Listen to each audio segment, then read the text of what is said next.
जबकि सारी सूरत हाल में बिलावल भुट्टो हमें हकीकी अपोजिशन लीडर का जो है ना वो किरदार अदा करते हुए नज़र आ रहे हैं।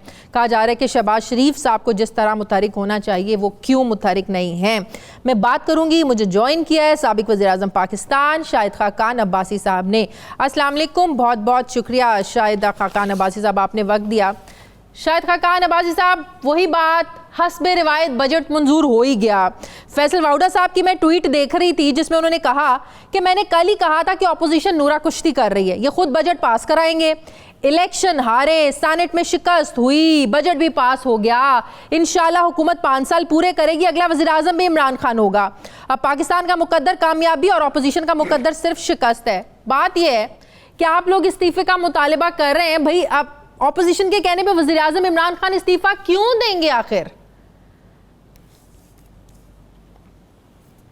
ये असद उमर साहब ने अपने इस्तीफे से पहले भी यही बात की थी, एक दिन पहले, कि मैं इस्तीफा नहीं दूंगा और एक दिन बाद इस्तीफा दे दिया था। ये असद उमर साहब, क्या ये सारे वजीरों को, वज़ीर आज़म को झूठ बोलने की आदत है। आज भी आप देख लें कि पूरा जोर 2 हफ्ते लगाया, इशाइया दिया, खाने खिलाए, गाड़ियां दी, जहाज़ों के टिकट दिए, जहाज, सरकारी जहाज भेजे गए और 160 मेंबर आए। अक्सरियत कौमी असेंबली की 172 है। वो कुछ कोविड की वजह से नहीं आए ना, भी अक्सरियत नहीं आ सकी, कुछ कोविड की वजह से नहीं आए, कुछ कोविड की वजह से नहीं आए ना, जैसे शेख रशीद साहब बीमार है वो नहीं आए। अच्छा चले, मैं मान लेता हूं ना, तो फिर आप जो वजीर ये कहे कि नहीं पिछले साल से ज्यादा वोट पड़ गए, उनको यह गिनती नहीं आती। गिनती वाकई नहीं आती। जिस आदमी ने चीनी की कीमत 55 से 90 कर दी और आज तक मानने को तैयार नहीं है, उसको वाकई गिनती नहीं आती। जिसको ये नजर नहीं आया अभी तक कि 200 अरब चीनी वाले खा गए। तो यहाँ तो हुकूमत नहीं, ना हुकूमत है, सिर्फ झूठ ही झूठ है, और झूठ पे, बातों पे हुकूमत नहीं चलती। हकीकत हुकूमत की बड़ी अयां हो चुकी है, ये नाकाम हो गए हैं, इनके पास बात करने को है नहीं। वज़ीर-ए-आज़म असेंबली में आया, बजट सेशन में बात कर दी ओसामा बिन लादेन की। यही ज़हनी कैफियत इस पूरी हुकूमत की है। मैं आपसे पूछता हूं, एक मुस्बत काम इस हुकूमत का 2 साल में मुझे बता दें। एक, ये हुकूमत जो है इस प्रोग्राम के तहत बड़ा क्रेडिट ले रही है कि 12,000 रुपया हम हर खानदान को दे रहे हैं। वो कह रहे हैं कि हम लोगों ने बजट बड़ा मैनेज तरीके से बजट बनाया, और सबसे बड़ी बात जो वो क्रेडिट ले रहे हैं कि टैक्स फ्री बजट है। ये बजट वाकई टैक्स फ्री है। सिर्फ 25 रुपए तो अवाम पे पेट्रोल में टैक्स लग गया है। हाँ। वो टैक्स नहीं है। हाँ। अगर टैक्स फ्री है तो कहां से आपने 5,000 का तखमीना लगा लिए पैसे का, 4,900 का तखमीना है। बजट की हालत ये है, हमने आख जाने से पहले बजट बनाया था, उसमें सूद की अदायगी 1,500 अरब थी। इस साल 3,200 अरब अदायगी की गई है। इसका जिम्मेदार कौन है? आप सिर्फ सूद में इजाफा इस हुकूमत की गलत पॉलिसी की वजह से 1,700 अरब का हुआ है। हमारा टोटल डिफेंस बजट उस साल में 1,300 अरब का था। ये मामूली बात नहीं है। आप हकायक को झूठ बोलकर नहीं छुपा सकते, आप हकायक को उल्टी सीधी बातें करके नहीं छुपा सकते। तो आज झूठ आप बोल लेंगे, लेकिन मुल्क की मईशत कैसे चलेगी, अवाम को रोजगार कैसे मिलेगा, मुल्क तरक्की कैसे करेगा, मुल्क की मईशत कैसे बेहतर होगी, कोविड का मुकाबला कैसे होगा, इसका किसी के पास जवाब नहीं है। बजट आज तक पाकिस्तान की तारीख में हर हुकूमत ने बजट कराया, पूरा किया है, अप्रूव कराया है, अददी बर्तरी उसके पास होती है। अपोजिशन तनकीद करती है। तो मतलब ये कि बजट होने का मतलब ये नहीं है कि हुकूमत के लिए मसाइल खत्म हो गए, या बजट पास होने का मतलब ये नहीं है कि हुकूमत कामयाब है, आप ये कह रहे हैं? हुकूमत के लिए मसाइल खत्म हो गए, वो तो काम ही कोई नहीं कर रहे हैं, उनकी तो कोई मसाइल नहीं, मसाइल तो अवाम के हैं। जो वज़ीर-ए-आज़म अपनी पार्टी को ये तकरीर करके कहे कि तुम सारे नाअहल हो, मेरे अलावा कोई चॉइस नहीं है, उसकी ज़हनी कैफियत का अंदाजा आप लगा लें। सही। उनके लिए तो कोई मसाइल नहीं, वो तो हुक्मरान है, वो मसाइल तो अवाम के हैं।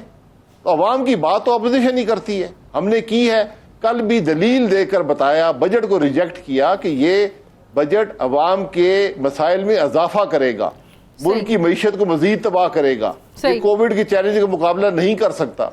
सही। अच्छा शाहिद खाकान, आपने कहा कि पेट्रोल की जो हकीकी कीमत है ये सिर्फ 67 रुपए फी लीटर बनती है, बाकी टैक्स है। 1 लीटर पर 44 रुपए टैक्स वसूल किया जा रहा है। तो किस तरीके से जो है ना ये हुकूमत को आप कुछ मशवरा देंगे या आप समझाएंगे कि क्योंकि वो हुकूमती वुज़रा सवाल करें भाई शाहिद खाकान अब्बासी साहब कैसे कह रहे हैं कि 67 रुपए फी लीटर जो है ना वो कीमत बनती है, जरा हमें भी समझा दें। मैं समझा देता हूं, मैंने उस दिन समझाया है बड़े। आप 1 जून 2018 को जब हमने हुकूमत छोड़ी है, पेट्रोल की कीमत देख लें, 72 रुपए का पेट्रोल था उस वक्त। जो पेट्रोल की असल कीमत थी वो 72 रुपए थी जो हम खरीदते थे उस वक्त। ब्रेंट बहुत हाई था। हाँ। और उस पर 15 रुपए के करीब टैक्स था। ये 87 रुपए का पेट्रोल बिकता था। आज पेट्रोल की कीमत 55 रुपए है और उस पर 45 रुपए का टैक्स है। तो आपने ये जो 30 रुपए टैक्स लगाया है इसको खत्म कर दें तो 100 में से मिनहा करें 30 रुपए, कुछ और मिनहा हो जाएगा क्योंकि पेट्रोल की कीमत कम है। ये 67 रुपए बनता है। ये बड़ा सिंपल सा। आप 55 में ये तकरीबन 13.5 ऐड कर दें, वो कीमत बन जाती है 67 रुपए। आपने टैक्स लगाया अवाम को। आप में हिम्मत है तो कहें कि हमने टैक्स लगाया। खाकान अब्बासी साहब, इनडायरेक्टली तो उन लोगों को फायदा हुआ है जिन्होंने शॉर्टेज पैदा की, जिन्होंने पेट्रोल रोका हुआ था, जो पेट्रोल दे नहीं रहे थे। एकदम आपने कीमत बढ़ा दी तो पेट्रोल का बहरान भी खत्म हो गया, पेट्रोल मार्केट में मिलना भी शुरू हुआ। इनडायरेक्टली तो उनकी जेबें भर गई। तो ये तो बैड गवर्नेंस है। इनडायरेक्टली नहीं, डायरेक्टली भरी गई हैं। हाँ।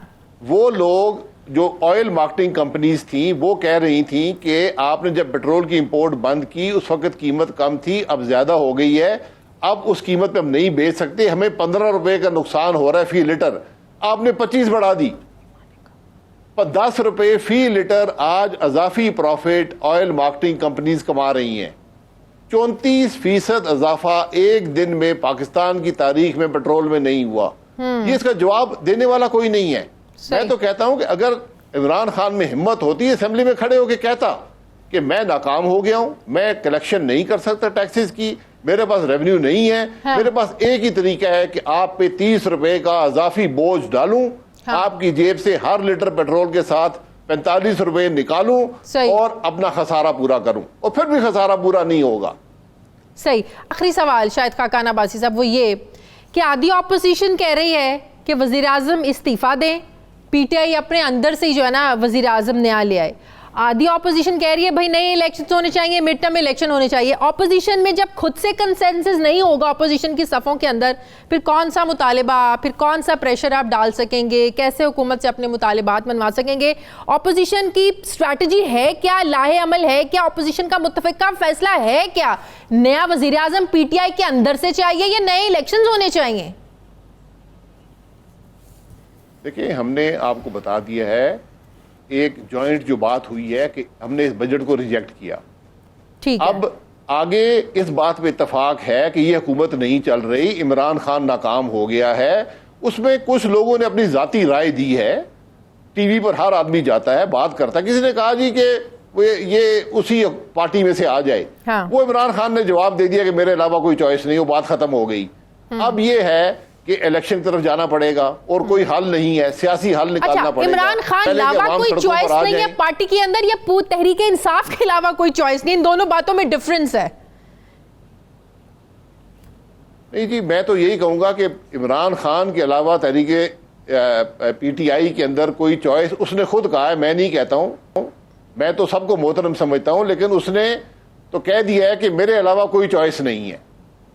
तो सब आराम से बैठ गए और जो 2 चॉइसेस के नाम आ रहे थे उनसे भी तकारीर कराई है कौमी असेंबली में अपने हक में। तो उन्होंने तो क्लियर कर दिया कि भाई मैं ही हूं, मैं नहीं हूं तो फिर कुछ भी नहीं है। तो वो बात तो खत्म हो गई। अब आपको इलेक्शन पे जाना पड़ेगा इससे पहले कि अवाम आए और जूतियां मार के आपको घर भेजें और मुल्क में जमहूरियत खतरे में पड़ जाए। अच्छा, तहरीक के अलावा कोई चॉइस है? क्या चॉइस है? तहरीक इंसाफ के अलावा पाकिस्तान के अवाम के पास चॉइस है ना। आप पाकिस्तान के अवाम को चॉइस का मौका दें, आपको चॉइस नजर आ जाएगी। 2018 में दिया तो था। चॉइस है। आज 2018 में मौका मिला तो था। आज चॉइस पाकिस्तान मुस्लिम लीग नून है। अच्छा जी, मैंने कहा 2018 में इसी अवाम मिला था, तो आज पूछ ले अवाम से। अच्छा जी, दिया था ना। आज पूछ लें, अगर मुल्क चल रहा होता तो कभी कोई बात ना होती। आज हुकूमत नाकाम हो चुकी है, अवाम के मसाइल में हर रोज इजाफा हो रहा है, इस हुकूमत का हर दिन मुल्क पे भारी है, तो फिर उसका एक ही तरीका होता है कि अवाम को मौका दें, एक दफा फिर चॉइस कर लें। सही। ये चॉइस जो अवाम ने की थी, जिस भी बात पर की थी, जैसे भी हुई थी, वो नाकाम हो गई है।